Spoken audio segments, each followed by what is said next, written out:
Sí, a veure, jo crec que cal explicar-li a la gent d'una forma senzilla el que suposarà aquest rescat a la banca espanyola i han d'entendre què és el rescat a la banca espanyola. Jo crec que al final ballen moltes paraules, ballen moltes xifres i la gent no arriba a entendre realment el que és. I el que és molt clar, és una nova injecció de diners als bancs.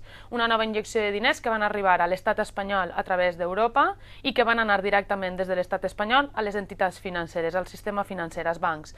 Els bancs, per a que la gent ho sàpiga, ja han tingut un ingrés fins avui de 166.738 milions d'euros que sumats a estos 100.000 milions d'euros més del rescat que va tindre la banca espanyola van a suposar ja una injecció de diners públics de l'estat espanyol a entitats privades com són les entitats financeres del voltant de 266.000 milions d'euros.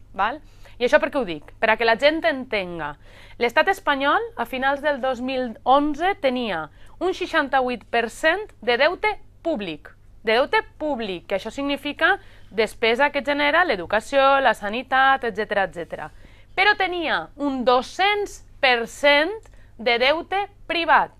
Què vol dir això? Que era molt més el deute privat que el deute públic. I què ha fet l'estat espanyol? Ha transformat aquest deute privat en deute públic i amb els diners que ha rebut tant d'Europa com els que hem tingut, ha anat a salvar els de sempre, els bancs, el sistema financer, amb un exercici, crec jo, d'irresponsabilitat total. Tot el contrari del que el senyor ministre d'Economia diu que és un acte responsable, i és més bé tot el contrari. Així, per a responsable hi ha dues definicions. La primera definició és quan un complix amb les seues obligacions i presta atenció d'allò que fa. I una altra de les definicions és quan un és culpable d'alguna cosa i s'obliga a respondre d'alguna cosa. Doncs així és tot el contrari.